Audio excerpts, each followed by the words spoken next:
Assalamualaikum warahmatullahi wabarakatuh. Hai students, bertemu lagi dengan Ibu dalam pelajaran bahasa Inggris.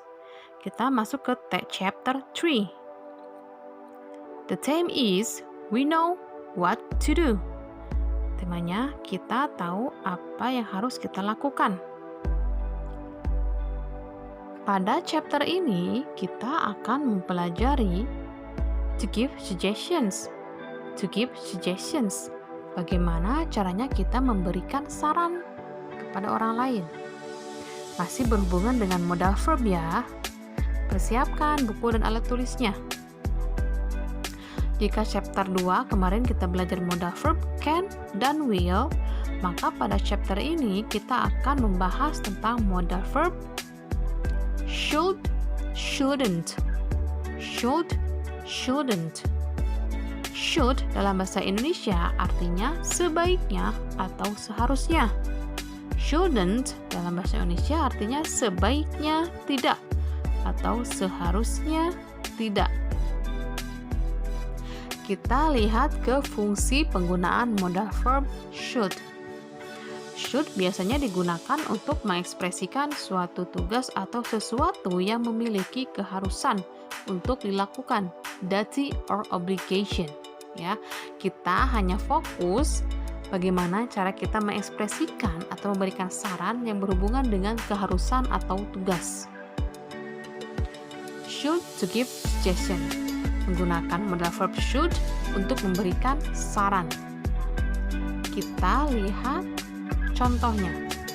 Di sini Ibu akan memberikan beberapa contoh. Perhatikan dengan baik ya. Look at the picture. Perhatikan gambarnya.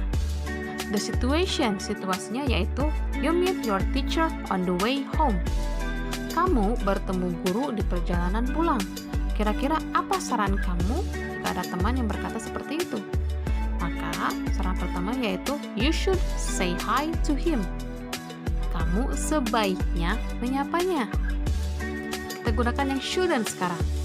You shouldn't ignore him. You shouldn't ignore him. Kamu sebaiknya tidak mengabaikannya.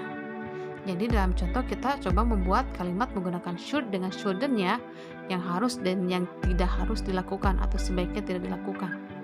Oke, contoh yang keduanya, situation. You saw your friend cheating on the test. Kamu melihat temanmu mencontek ketika ulangan. Apa saran kamu buat teman kamu itu? Yang pertama, you should study before the test. Kamu seharusnya belajar dahulu sebelum ulangan. Saran yang keduanya, you shouldn't cheat on the test. Kamu seharusnya tidak mencontek ketika ulangan. Kita lanjut lagi ke contoh yang ketiga. The situation, kita lihat situasinya dari gambar dan kalimatnya. During the corona pandemic, the students study online at home. Selama pandemi corona, siswa belajar online di rumah. Apa pendapatmu mengenai situasi yang ini?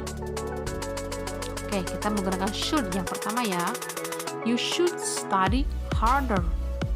You should study harder. Kamu seharusnya belajar lebih giat. Kenapa harus lebih giat? Karena belajarnya kalian mandiri ya. Saran yang keduanya, you shouldn't be late, send your assignment. You shouldn't be late, send your assignment. Kamu sebaiknya tidak terlambat mengumpulkan tugas. Ini untuk siswa yang sering menumpuk tugas dan terlambat mengumpulkan tugas ya. Oke, cukup sekian chapter 3 untuk modal verb should.